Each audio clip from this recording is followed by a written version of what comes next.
매우 위험하여 언제든지 반격당할 수 있지만 방진은 이러한 고대 검마를 두려워하지 않는다. 고대 검마는 마도 중에서 가장 강력한 존재이다. 비록 현재 방진의 검마 신체는 진정한 고대 검마의 만분의 1에도 미치지 않지만 그는 이 작은 흉기에 대해 두려움을 주기에 충분하다. 그는 손끝으로 점을 찍어 한 방울의 혈액을 떨어뜨렸다. 바로 시기 마법 방패 위에 방진과 가문이 생겼다. 강력한 마귀 세력이 방진의 몸속으로 밀려 들어오기 시작할 때 시기 마법 방패는 굴복하고 싶지 않았다. 비록 방진이 강한 것을 알고 있지만 저항하고 싶어 했다. 방진은 콧방귀를 훌떡이며 범마 신체를 다시 한번 폭발시켜 복종하게 했다. 이 순간 시기 마법 방패는 눈앞에 신마가 서 있는 것과 같았다. 그를 경시하고 있었다. 그가 조금이라도 반항할 생각을 한다면 개미처럼 부서질 것이다. 시기 마법 방패는 순간 저항할 용기를 잃었다. 순순히 방진에게 순복하자 방진은 미소를 지었다. 하지만 그는 알았다. 비록 시기 마법 방패가 주인을 인정했지만 언제든지 반격이 있을 준비가 되어 있다는 것을. 그는 여전히 조심해야 하고 능력을 길러야 한다. 절대 자신의 실력을 초과해서는 안 된다. 그렇지 않으면 주인이 될 것이다. 그는 시기 마법 방패를 쥐고 무슨 신통력을 감지할 수 있을까? 이 감지는 그를 기쁘게 했다. 시기 마법 방패는 단순히 강력한 방어력을 가지고 있을 뿐만 아니라 타인을 흡수할 수도 있었다. 신통의 위력이 자신의 공격으로 변환될 수 있었다. 말하자면 방진은 방어하는 동시에 공격할 수 있었다. 덕분에 이번 만물기 여행에서 나는 하나의 생명보호 카드. 내일 만물선에 갈 생각을 하니 방진의 표정이 어두웠다. 날 죽이려 한다면 누가 죽고 누가 살아남을지 두고 보자. 셋째 날, 방진은 스승의 아내에게 인사를 한 후 유자의 곳으로 향했다. 만물계의 봉인은 유자의 자리에 있다. 또 다른 산봉우리에는 광활한 평지가 있다. 중심에는 몇 개의 테이아치 조각상이 있고 중심 부분에는 검은 구멍 같은 공간 틈새가 있다. 이곳은 만물계의 입구이다. 현재 광장 근처에는 1000명이 모여 있다. 이번 신세계의 탐험에 참가하기 위해 오는 사람도 있지만 더 많이는 구경하러 온 사람들이다. 로천소는 이미 도착해 있었다. 그는 이번 신세계 탐사의 책임자다. 지금 그는 눈을 살짝 감고 잠든 듯 하였으나 다음 순간 그는 갑자기 눈을 확 뜨았다. 입가에 미소가 스치고 드디어 왔다. 멀리서 방진이 천천히 걸어오자 모두의 시선이 그에게 쏠렸다. 쓸모없는 놈 민호는 정말로 올 용기가 있네. 방진이 군중의 집합지에 도착하자 이상한 목소리가 울려 퍼졌다. 방진은 찌푸린 눈썹으로 그 목소리를 들었다. 그 목소리는 그가 익숙한 바로 수루였다. 죽을 운명의 개미를 바라보듯. 너는 외문 제자인데 왜 여기 있느냐? 방진의 표정은 찡그려졌고 수루는 자랑스러운 표정을 지었다. 내가 왜 여기 있어서는 안 되지? 지금 나는 이미 내문 제자니까 당연히 여기 있을 수 있어. 탈락한 후 수루는 로온의 관계를 통해 내문에 들어갔다. 이런 일은 종래 자주 일어나며 최대한의 문제일 뿐이다. 너는 죽을 힘을 다해 내문에 들어가지만 나한테는 쉬운 일이다. 그는 경멸하는 투로 말했다.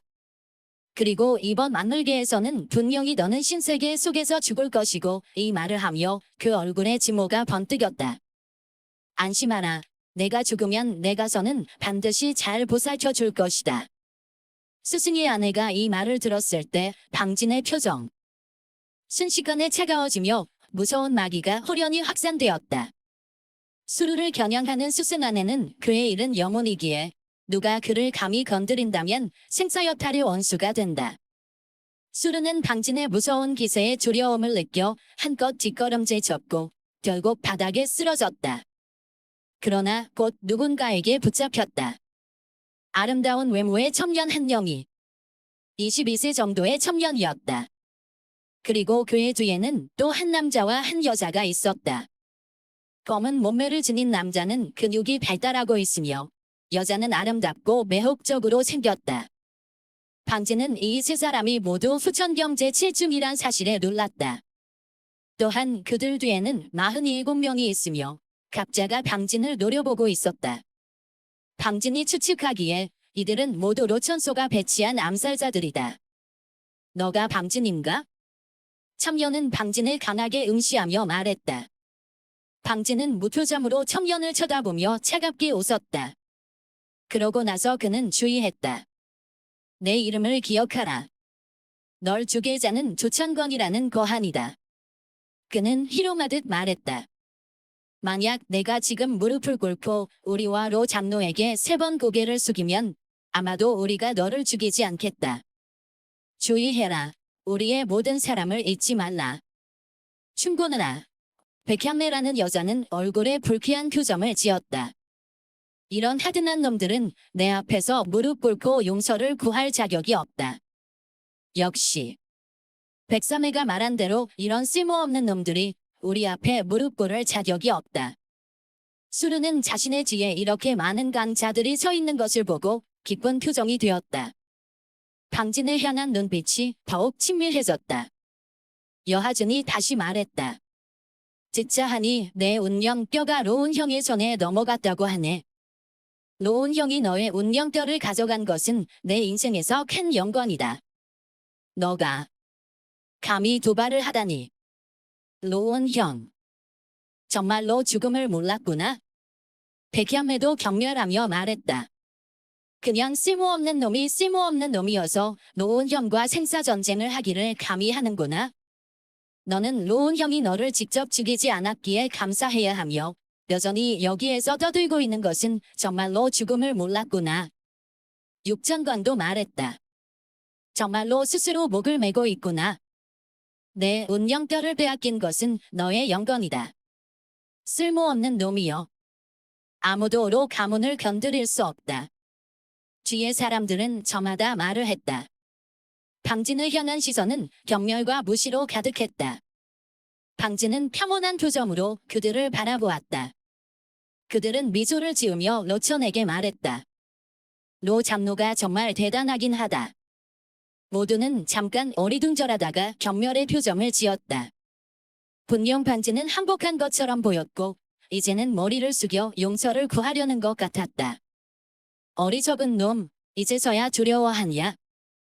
수르는 경멸하며 방진을 바라보며 말했다. 방진은 여전히 미소를 지으며 말했다. 로 장로가 기른 가축은 정말로 말을 잘 듣고 주인을 잘 보호한다. 이 말이 나오자 구경하는 제자들은 헉하고 놀라움을 감추지 못했다. 방진. 이것은 노골적으로 로수와 다른 이들을 모욕한 것은 정말로 지겨운 가축들이다.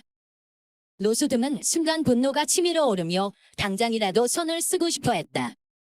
너무 대담하구나. 육천이 분노의 외침을 질렀다. 다른 사람들도 방진을 노려보며 그를 쪼개고 싶어 했다. 그러나 방진은 이런 분노에 대해 차분한 표정을 유지하고 있었다. 로천소가 드디어 입을 열었다. 타인과 논쟁할 필요 없다. 죽은 자의 입과 혀는 중요하지 않다. 안에 들어가면 너희가 할 일을 하렴. 기억해라. 요괴를 만나면 즉시 죽이지 말고 반드시 새 요괴가 나타날 수 있으니 해부하고 나서 죽이면 된다의 사람들은 자연스레 그의 뜻을 이해했다. 방진을 만나면 즉각적으로 처치하지 말고 잘 다루라고. 그를 생지옥으로 이해하게 해주었다. 루수는 소름이 돋았다. 사람들이 모두 말했다. 방정도 이해하고 있었지만 그는 여전히 평온한 표정을 유지하고 있었다. 이때 방정은 한 소녀의 전음을 들었다. 천천히 바라보니 보이는 것은 푸른색 옷을 입은 17, 8살쯤 되어 보이는 소녀였다. 그녀는 갸름한 얼굴과 아름다운 외모를 지니고 있었다. 그녀의 맑은 눈이 방진을 바라보았지만 즉시 시선을 피했다. 너는 방진이구나. 전음이 울렸다. 소녀는 답했다. 나는 호문 장로의 제자 한영현이야. 호문 장로가 너를 도와주라고 했어? 만약 새 세계에서 나를 만나면 보험을 요청해. 다른 건 도와줄 수 없지만 너를 보호하는 건 문제없어. 방진은 감동이 밀려왔다. 홈은 장노와의 중요한 인연이었다. 상대방은 계속해서 도와주었다. 감사합니다. 한 선배라고 방진이 전음으로 고맙다고 했다. 그건 마땅한 일이야. 하지만 지금은 우리 관계가 떳떳하게 드러나지 않도록 해. 그렇지 않으면 내가 표적이 될 수 있어. 나는 항상 새 세계의 중심 지역으로 간다. 너는 중심 지역으로 가기만 하면 나를 찾을 수 있어. 전음이 끝나도 한영향은 더 이상 말을 하지 않고 사람들 속으로 사라졌다. 사람들 속에서 사라졌다. 노천소가 입을 열었다. 모두 도착했으니 이제 새 세계로 들어갈 준비를 하자.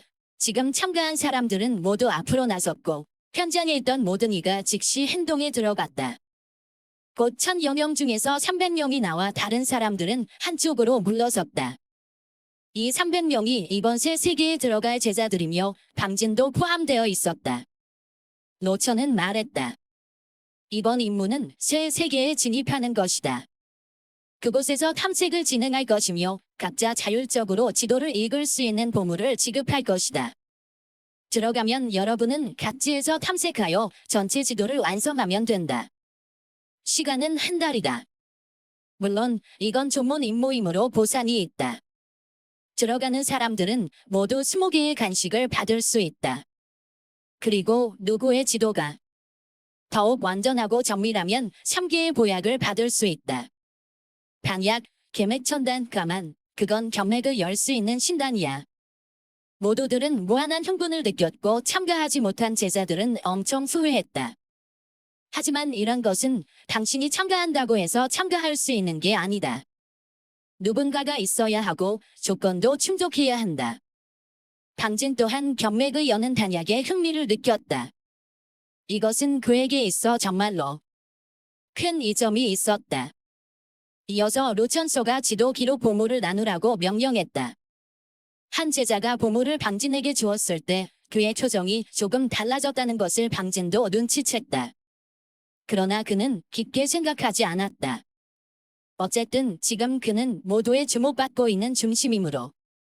그것은 단순한 3급의 평범한 물건으로 희미한 빛과 몇 개의 론이 있었으며 사용법도 간단하다.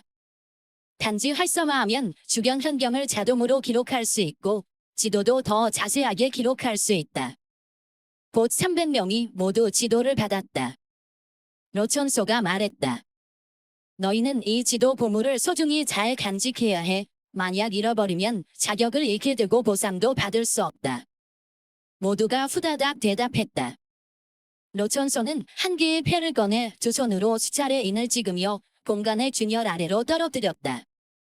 균열이 미세하게 빛이 나더니 형태가 변화했다. 노천소가 말했다. 그 속으로 들어가면 너희는 새 세계로 직접 갈 수 있다. 하지만 위치는 불확실하지만 위험한 생명체로의 이동은 없을 것이다. 모두가 안심할 수 있었다. 뭐를 기다리고 있어? 들어가.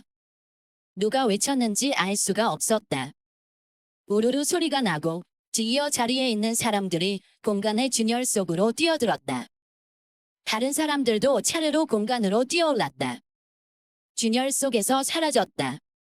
로수등은 움직임이 없었다.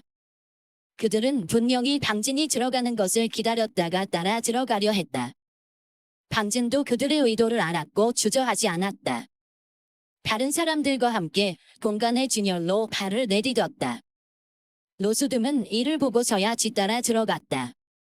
모든 이가 그 안으로 들어가고 나자 공간의 균열은 즉시 닫혔다. 다시 열리게 된 것은 한 달 뒤였다. 공간의 균열로 들어가면서 방진은 주변 공간의 혼란을 느꼈고 공간의 힘에 의해 이동하게 되었다. 공간의 균열에서 떨어져 나올 때 그는 현기증이 들었다. 다행히도 단지 한순간에 회복되었다. 주변을 살펴보세요. 이곳은 한적한 밀림입니다. 바람 하나 없고 위험이 없다는 것을 알게 된 방진은 곧바로 가장 높은 언덕에 올라 주변을 살폈습니다. 동시에 지도를 통해 주변을 신속히 기록했습니다. 이곳은 첼리 브로드의 밀림으로 원시림의 모습입니다. 가끔 방진은 주변에서 소리가 나는 것을 들을 수 있었습니다. 이는 이곳이 안전하지 않다는 것을 의미합니다. 주변의 상황을 대충 확인한 후 방진은 숲 깊숙한 곳으로 향했습니다. 이런 작은 세계에서 기득권자들은 먼저 캐스트를 하며 너무 강력한 야수들이 없다는 것을 확인한 후 제자를 들여보냅니다. 만약 들어온다면 다치는 건 아니지 않을까 많은 제자가 적극적으로 참여하지 않을 것입니다. 방진이 길을 가던 중 풀숲에서 입이 헐겁게 부풀어 오른 불사자 하나가 달려왔습니다. 공포의 기운이 감돌며 두 발톱이 칼처럼 방진을 휘두릅니다. 방진은 이미 준비가 되어 있었습니다. 검은빛 검이 언제 나왔는지 모르게 나타났고 불사자의 공격에 대해 두려움이 없었습니다. 오히려 속도를 높였고 검과 불사자의 발톱의 충돌로 끔찍한 불꽃이 튀었습니다. 하지만 다음 순간 검이 폭발하며 불사자를 날려버렸습니다. 불사자는 매우 놀랐습니다. 이 이죽형 동물이 이렇게나 강하다는 것을 생각도 못했습니다. 주저함 없이 뒤돌아 도망쳤고 방진은 경악했습니다. 이 불사자는 레벨 2의 지능을 가지고 있다고 생각했지만 추적하기 위해 막 뛰어가던 중 누군가 가까이 오는 것을 느껴서 즉시 추적을 포기하고 나무에 기어올라 숨었습니다. 숨소리. 그 후 세 개의 형체들이 방진 앞에 한순간에 나타났습니다. 방진은 주목했습니다. 보다가 보니 약 10명 중 3명이었습니다. 들어가기 전에 방진은 이들의 외모를 모두 머릿속에 새겨두었습니다. 그에게는 어렵지 않았지만 방진이 의아한 것은 이 3명이 왜 여기 나타났는지였습니다. 우연일까요? 그들은 어떻게 제 발자국을 발견했을까요? 그는 미소를 지으며 그때 아래 한 사람은 혼란스러워하며 물었습니다. 아까 여기서 소리가 났습니다. 저놈이 분명 여기 있었을 텐데 멀리 가지 않았을 것입니다. 계속 추적하죠. 세 사람은 방진을 계속 쫓으려고 했습니다. 그중 한 명은 후천경 4단계이고 2명은 후천경 3단계로 그를 죽이기엔 충분한 실력입니다. 그는 마음속으로 이 생각을 하며 몸을 숨기고 나무에서 사라졌습니다. 그의 손에는 언제 나타났는지 모를 나뭇잎이 하나 있었습니다. 모습을 숨기며 나뭇잎을 반대 방향으로 날리기를 시작해 나뭇가지를 가로막았습니다. 자르다. 세 사람은 즉시 돌아서 경계하며 바라보았습니다. 동시에 방진도 한 사람 뒤에 도착했는데 그 사람은 순간적으로 등을 차가운 기운으로 느꼈습니다. 그러나 반응하기도 전에 자신의 몸이 가벼워지며 앞으로 굴러떨어지는 느낌을 받았습니다. 그는 정신이 멍해지면서 몸이 가벼워져 자기도 모르게 앞으로 넘어지기 시작했습니다. 그제야 자신의 원래 위치에 무수한 시체를 보고서야 자신의 머리가 베었다라는 것을 깨달았습니다. 한 사람이 처참하게 처치되고 나서야 다른 두 사람도 결국 사망을 깨닫고 서로를 바라보았습니다. 그때 돌아서는 순간 방진을 목격했습니다. 그 상황에서 방진은 차가운 표정으로 그들을 바라보며 이러한 농간을 부리는 사람을 보았습니다. 후천경 4단계 수련자들은 분노했고 손에 있는 망치를 회전시켜 방진에게 내려치며 공격했습니다. 다른 한 사람도 긴 검을 가지고 방진을 찌르려 했습니다. 그러나 방진은 이미 준비가 되어 있었습니다. 사마 방패가 언제 나타났는지 모르게 나타났고 후천경 4단계의 공격을 막았습니다. 그 3중의 수련자는 즉시 머리가 아프고 공격이 엉망이 되었습니다. 방진은 그에게 기회를 주지 않고 검을 겨누며 다른 한쪽을 바라보았습니다. 그곳에서 악마 방패가 수리에 큰 망치를 물고 있다는 것을 보자 방진은 칭찬의 한마디를 내뱉으며 손에서 검 한 자루를 빼내어 빠르게 보라색의 마법 칼날을 만들었습니다. 4단계 수련자는 얼굴이 새하얗게 변했고 망치를 개의치 않고 계속 후퇴했습니다. 동시에 방어 사용법구를 꺼내 발동하려 했지만 방진은 그의 눈에 붉은 빛을 내비쳤습니다. 4단계 수련자는 즉시 머리가 아프고 흐트러진 동작을 보였고 이 짧은 틈을 방진의 보라색 마법 칼날이 그를 베어버렸습니다. 모든 것을 마치고 나서 방진은 약간 어지러운 느낌을 받았습니다. 폰천마안의 정신력 공격은 강력했지만 정신력의 소모는 매우 컸습니다. 방진은 연속으로 2번 폭발하여 3사람을 처치한 후 그들의 몸에서 모든 보물을 챙겨갔습니다. 그 후 그는 한 방향으로 향했습니다. 약 1시간 후 5개의 형체가 이곳에 나타났습니다. 그 중에는 후천경 6단계의 강자와 5단계 수련쟁이 있었습니다. 그들은 지면에 있는 3개의 시체를 바라보며 긴장한 표정을 지었습니다. 6단계 수련자는 비웃으며 말했습니다. 이런 자를 죽이려다니 이 쓰레기의 대담함이 너무 크군요. 유리구슬과 비슷한 법보가 있었고 유리구슬 안에는 빛점이 계속 깜빡이는 것이 보였습니다.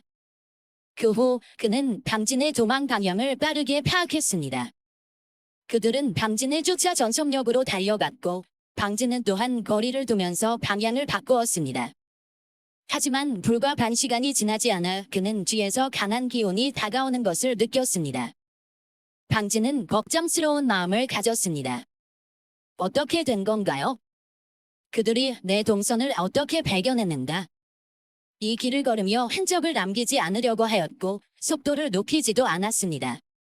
또한 계속 위치를 바꾸고 있었기에 상대방이 나를 발견하지 말아야 했습니다. 혹시 상대방이 내 위치를 알아내는 비책이 있는 건가요? 만약에 한두 사람은 괜찮겠지만 아까의 3명도 내 위치를 알고 있다면 너무 이상한 일입니다. 방진은 어떤 가능성을 생각하며 실험해보고자 했습니다. 그래서 방진은 방패 하나를 꺼내어 발목에 붙였습니다. 그리고 곧바로 지면으로 파고드니 방진의 속도가 갑자기 10배 이상 향상되었습니다. 짧은 시간 안에 그 뒤에 사람들을 따돌렸습니다. 6단계 수련자는 약간 놀란 표정을 지었습니다. 그러나 손에 들고 있는 보조의 반짝이는 빛이 사라지지 않아 냉소를 보였습니다. 이 지도 법보 외에 로천요가 준 다른 물건은 문제를 일으킬 수 없을 것이다. 땅에 던졌지만 생각해보니 다시 주워들었다. 그는 지도를 적이 발견하지 못한다면 후천 7중의 전투력조차 부상당하거나 심지어 사망하게 만들 것이다. 이후로도 방잠은 걱정이 되어 다시 환영진을 꺼내어 배치했다. 이렇게 된다면 적이 함정을 발견하기는 훨씬 더 어려워진다. 이것은 방정이 자신의 위치가 노출된 것이 틀림없다고 더욱 확신하게 해주었다. 금세 이 사람들이 방정이 한 점을 설치한 곳 근처에 멈추어 점점 다가오고 있었다. 방장은 두 눈을 약간 찡그시며 정말로 그랬다. 그들은 후천 6중의 인솔 아래 점점 다가왔다. 그는 손에 있던 연구를 내려놓고 주위를 살펴보았다. 그래서 그는 본능적으로 방정이 땅속에 숨어있다고 생각했다. 그는 다른 사람들을 바라보았다. 그는 무언가를 전파한 것 같고 다른 사람들은 연이어 고개를 끄덕였다. 그 후 5명은 조용히 모여서 맹렬한 신공으로 공격을 준비했다. 순식간에 땅에 깊은 구덩이를 파냈고 그 깊이는 약 10장의 거리까지 될 정도였다. 5명은 끔찍한 웃음을 지었다. 대략 방정의 위치는 5장 깊이 정도로 볼 수 있다. 5명의 연합 공격에서는 들어가게 되었다. 반드시 시체 조각조차 남지 않으리라. 이미 피할 시간은 없었다. 그때 큰 소리가 났다. 남은 이는 6중 수련자와 5중 수련자였다. 그들은 경계가 높아죽지는 않았지만 그들 또한 심각한 부상을 입었다. 5중 수련자는 몸의 절반이 잘려나가 끔찍한 비명을 지르며 통곡하고 있었다. 그가 여전히 회복되지 못한 상태에서 갑자기 한 줄기의 사리가 자신을 겨냥하는 것을 느끼자 그의 얼굴이 즉시 변하고 고개를 돌렸다. 방정이 낙엽 사이를 재빨리 지나치며 자기에게 다가오고 있는 모습을 보았다. 그는 검을 들고 강한 악기를 쏘며 말했다. 너는 이놈의 함정을 설치할 용기가 있니? 그러나 이 중의 방정은 그를 죽이는 게 쉬운 일이다. 그는 반드시 소환할 것이다. 마검결을 사용하며 맹렬하게 적을 향해 마력을 주며 범기와 충돌했다. 그는 이 6중 강자를 신속하게 처리한 후 여전히 통곡하는 사람을 처리하려 했다. 5중을 이곳에서 제거해야겠다. 그러나 6중 수련자는 여전히 6중이었다. 이처럼 약한 1중의 방정이 이렇게 강한 전투력을 가질 줄은 전혀 몰랐다. 하지만 그는 비웃으며 말했다. 나와 동등하게 싸운다고? 그러면 어떻게 할 것인가? 이 두 개의 도문은 방진이 후천계에서 두 개의 도문을 실수로 발현했다는 게 말이 되는가? 이건 변별력을 가져야 할 으로서 불가능한 것이다. 넌 한낱 폐물인데 그렇게 천재일 수가 있겠는가? 절대 불가능하다. 그는 이 사실을 받아들이지 못했다.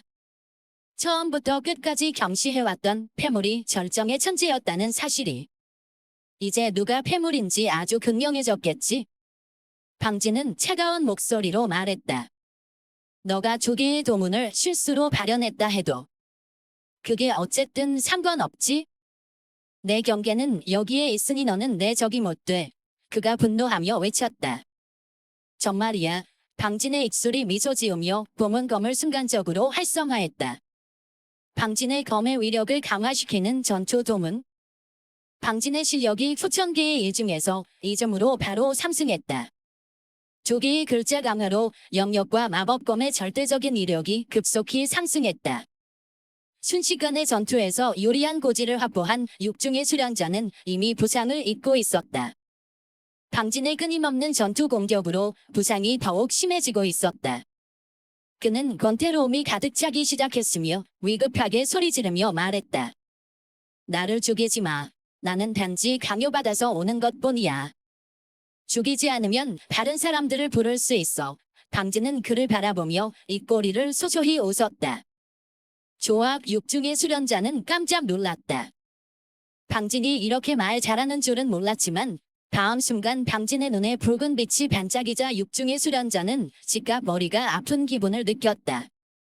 하지만 그 통증은 단지 순간에 지나지 않았다.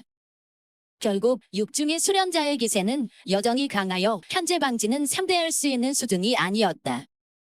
그러나 그 순간에 방진의 검은 이미 베어내고 있었다. 하지만 육중의 수련자도 재빠르게 반응했다. 측면으로 극히조차 피했으나 그 검은 여전히 청중의 손 하나를 베어냈다. 방진은 작은 놀라움을 느꼈다. 이건 그의 영혼 천마안의 사용인가? 첫 번째 패배처럼 보인다. 그는 소중한 영혼 천마안의 점실력을 더 높여야 할 것 같다. 아니라면 식중과 마주했을 때 그의 정신력 공격은 아무 소용이 없다. 육중의 수련자는 비명소리를 내었다. 방진의 이 검은 직접적으로 처치하는 것은 아니지만 그로 하여금 전투력을 완전히 상실하게 하였다. 그는 방진과 계속 대치할 용기가 없었고 방향을 바꾸어 도망치기 시작했다. 방진은 그에게 기회를 주지 않았다. 그의 손에는 단검이 늘어나는데 바로 유영검. 신체의 힘을 폭발시켜 유영검을 날려보냈다. 유영검은 하늘을 가르며 도망친 육중의 수련자를 곧장 관통했다. 결국 죽을 수밖에 없는 상태였다. 육중의 수련자는 눈을 크게 뜨고 방진을 주목하며 마지막 힘을 다해 말했다. 방진은 그를 더 이상 쳐다보지 않았다. 그는 땅에 주저앉고 전투력을 잃은 다중의 수련자에게 다가갔다. 육중의 수련자들은 방진에게 자비를 요청했으나 그에 대한 망설임 없이 한 검에 즉사하였다. 그리고 그들은 몸을 뒤지는데 의외로 두 사람 모두 저장 가방이 있었다. 그것은 그에게 큰 기쁨을 주었고 그는 저장 가방을 들어 섬광으로 도망쳤다. 그러나 그가 떠나고 단지 35분 만에 7개의 그림자가 나타났다. 그중 한 명은 바로 후천기의 7중인 장의 조천이었다. 그는 바닥에 흩어져 있는 전투의 흔적과 5고의 시체를 바라보며 그의 표정은 매우 좋지 않았다. 몇 명의 바보들이 그 폐물에 계략에 빠졌다. 땅에 남겨진 전투의 흔적을 통해 몇 명이 중상을 입은 사실을 알 수 있었다. 이런 일들이 방진에 의해 일어난 것이다. 그는 영주를 낼 필요가 있었다. 그러나 위에서 사라진 빛을 보면서 그의 표정은 더욱 나빠졌다. 폐물이 이미 지도 보물이 추적 인식이 있다는 것을 깨달았다. 두천은 차가운 목소리로 말했다. 몇몇 중상자들은 방진의 손에 처치되었다. 그는 영주를 꺼내야 했다. 그러나 그 위에서 사라진 빛점을 보고 그의 표정은 더욱 안 좋아졌다. 그 폐물은 이미 지도 보물이 추적 마크가 있다고 알고 있다. 조천이 차가운 목소리로 말했다. 조 선배님, 다음에 어떻게 그를 찾지? 그가 숨으려 하면 우리는 아마 그를 찾기 어렵겠지. 한 제자가 조심스럽게 물었다. 한 제자가 조심스레 질문하였다. 조천은 여전히 친척한 표정으로 냉소를 띠며 말했다. 그가 추적 인식이 없는 줄 알지만 그의 핏줄은 확실히 알고 있지. 그 폐물이 무슨 방법으로든 추적이 가능한지 몰라. 다른 제자가 칭찬하며 말했다. 그 폐물은 절대 모르죠. 육 선배는 추적이 고수해요. 그 배에서 탈출했다고 생각할 수는 없습니다. 조 선배님이 계시니 이 폐물은 꼭 죽을 수밖에 없겠죠. 맞아. 다른 사람들도 일제히 맞장구를 쳤다. 조 선배님은 우쭐한 표정으로 분명했다. 이때 한 제자가 조심스럽게 물었다. 우리 먼저 육 선배님, 백 선배님과 힘을 합쳐서 그 폐물에게 포위 공격을 해야 하는 것 아닌가요? 그의 말에는 조천의 동의를 얻지 못했고 오히려 그가 차가운 눈빛을 받았다. 그 제자는 이를 보고 급히 사과하며 말했다.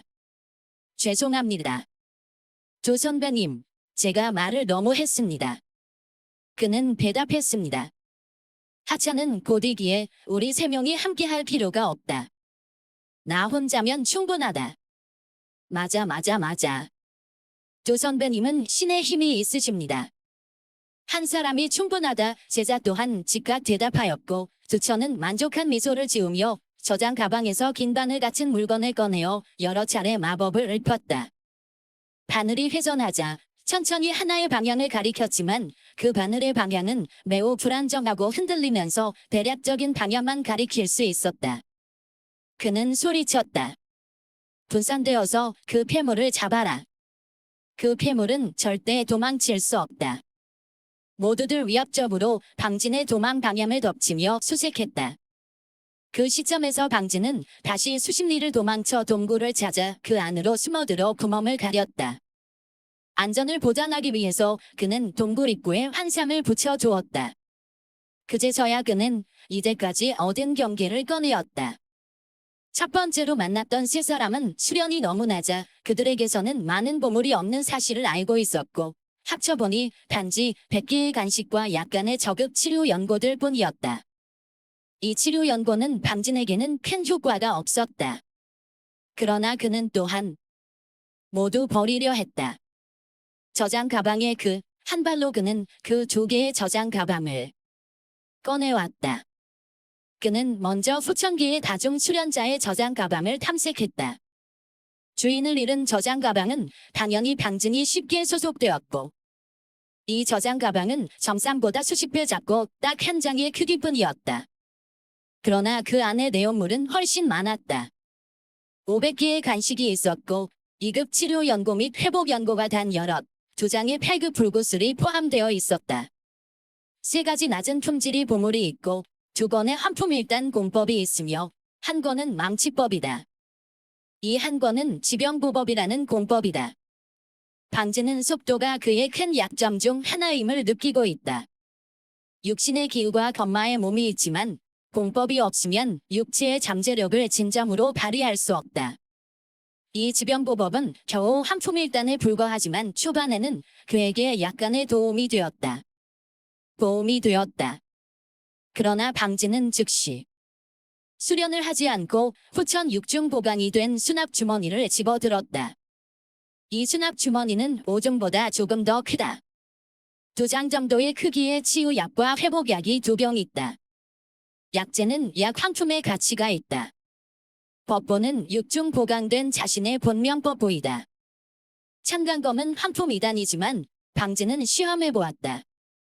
품계는 그의 흑명검보다 높지만 마법사에게는 적합하지 않다. 일반 법보로 사용할 수 있으며 또한 한 점 한품 1단의 법보가 남아있다. 방진에게는 아무런 보험이 되지 않는다. 하지만 방진은 모두 꺼내서 자신의 수납 주머니에 넣었다. 나가고 난 후에는 이들을 모두 팔아서 꽤나 좋은 수입이 될 것이다. 방진이 물건을 모두 정리했을 때 수납 주머니의 구석에 나무 상자가 있다는 것을 발견했다. 상자는 많은 요소 재료에 막혀 있었고 방지는 처음에는 발견하지 못했지만 모든 물건이 비워진 후 자연스럽게 주목하게 되었다. 이렇게 숨겨져 있다니 아마 아주 중요한 물건일 것이다. 방지는 상자를 꺼내고 봉인 부적을 찢었다. 상자에서 13개의 약병이 나타났다. 첫 번째를 열어보니 미세한 무늬가 나와 5개의 2단 재령단이 나왔다. 이는 수련을 향상시키는 좋은 물건이다. 만약 모두 복용하면 짧은 시간 안에 돌파할 수 있을 것이다. 이론적으로 5개는 다른 이들에게는 부족할 수 있지만 방지는 영리의 효과를 단독으로 흡수할 수 있다. 이 점은 누구와도 비교할 수 없는 것이다. 그 후 그는 또 다른 2병을 열었다. 모두 재령단으로 합쳐서 총 15개가 되었다. 방지는 기쁘게 미소를 지었다.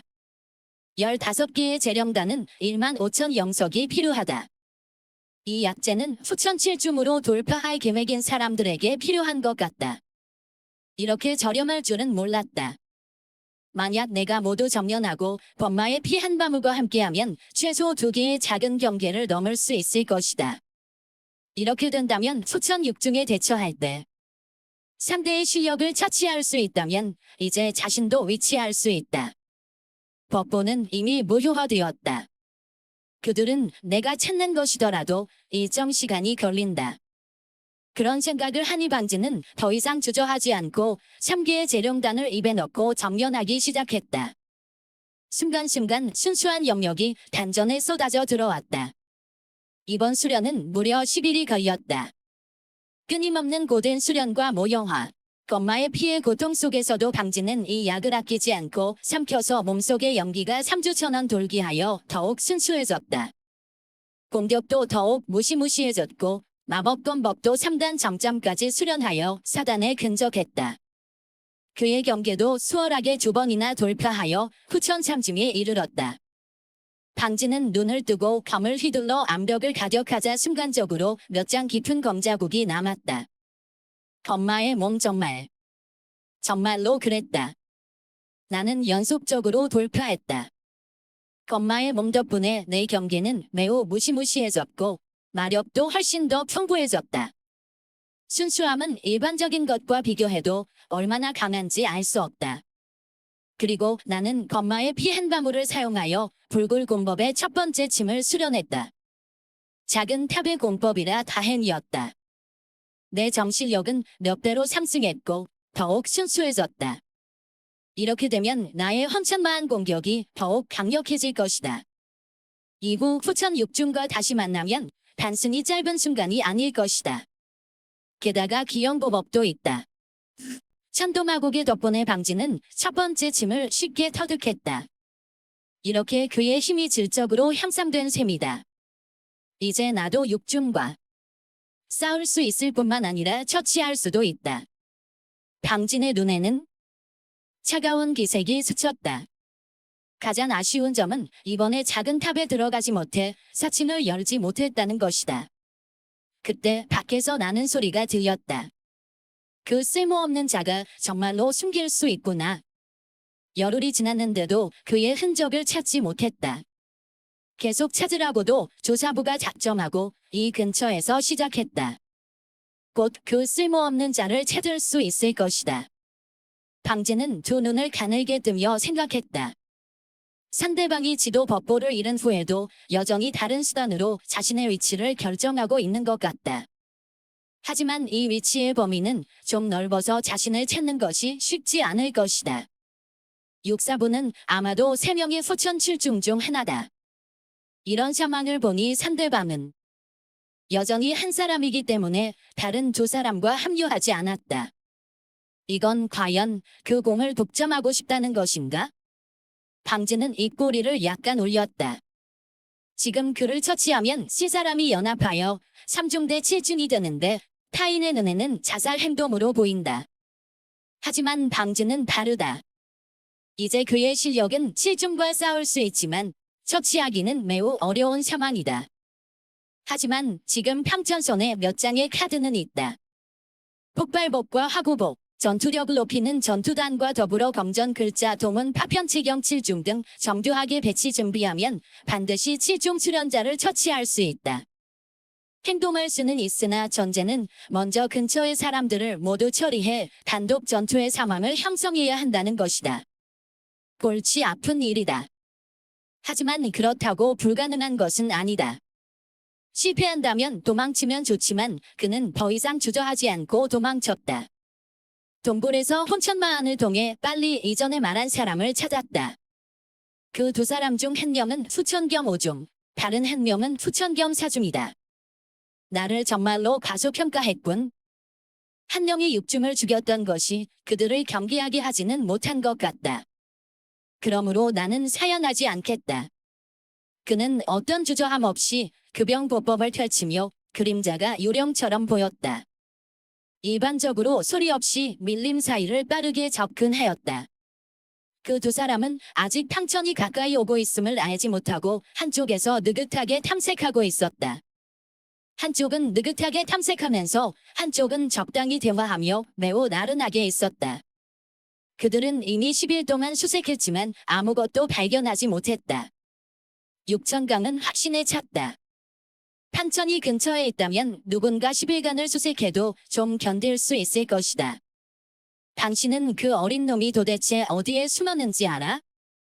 한 사람이 느긋하게 물었다. 그에 대해 신경 쓰지 마. 다른 사람이 하품을 하며 말했다. 결국 죽인 주우공접도 우리 것 아니다. 그가 고개를 끄덕이며 곁에 있는 사람을 바라보며 말했다. 너는 그가 뭐라 불편하길 원하는지 말하고 싶은데 옆에 있는 사람이 반짝이는 반사를 보고 보니 그것은 날카로운 칼이다. 그들은 한참 앞을 탐색하고 있었지만 뒤에 누군가가 더 있다는 것을 예상하지 못했다. 판천이 감히 자신을 기습하다니 조심해라. 그는 경고하고 싶었지만 방금 외쳤다. 그가 줄어들었다. 그는 눈을 크게 뜨고는 도대체 자신이 어떻게 죽었는지 알지 못했다. 다른 한 명이 반응하여 칼을 뽑아 팡천을 향해 덮쳤지만 팡천의 속도가 더 빨랐다. 그는 봉시법을 남기지 않았다. 조개의 도장이 나타나니 이것이 어떻게 가능해? 너 같은 쓰레기가 어떻게? 도장을 깨달았던 그의 마음속에는 그의 눈은 믿지 못하는 표정으로 가득 차 있었고 손의 행동이 멈추었다. 그러나 판천은 멈추지 않고 힘을 다해 한 화살을 내렸다. 상대는 이제서야 반응하기 시작했지만 그들도 긴급히 방어할 수밖에 없었고 비록 상대의 수련이 판천보다 높지만 판천의 전력 타격 앞에 7중 강자조차도 가볍게 대할 수 없었다. 그러니 판천은 품이 강해서 이 화살은 금방 그의 보검을 베어내어 제대로 어깨를 자르고 어깨와 함께 한 팔을 온전히 베어내고 비명소리가 즉시 울려 퍼지며 그와 함께 그의 얼굴에 충격이 가득했다. 그 시점에서 판천은 이미 화살을 다시 들어 올렸다. 판천은 이미 떨어진 것을 보았다. 그 사람은 눈을 크게 뜨고 가득 찬 불신과 절망으로 결국 포기하고 죽었다. 판천은 아무런 주저 없이 한 방향으로 가었다. 다른 사람들은 확실히 이곳에 있었다. 작은 소리지만 확실히 전투의 소리가 주변에 들렸고 다른 이들의 주의를 끌 문제가 발생할 가능성이 매우 높았다. 만약 싸움이 일어난다면 문제가 끊임없이 발생할 것이다. 진짜로 판천이 떠나자마자 세 개의 실체가 즉시 이곳에 나타났고 잠시 후에 여러 사람이 다시 나타났다. 그 중에는 두천강이 있었다. 두천강은 조고의 시체를 보고 표정이 매우 안 좋아졌다. 분명히 이것은 인위적으로 행해진 것이며 이곳에서 그들을 죽인 사람은 판천 외에는 누구도 없었다. 한 사람이 시체를 점검 후 말했다. 두 형, 바로 그 사람이다. 이전에 몇 년과 같은 상처가 있었다. 두천강의 표정은 차가워 보이면서 판천의 방향을 바라보았고 총 7명이 도망쳤다.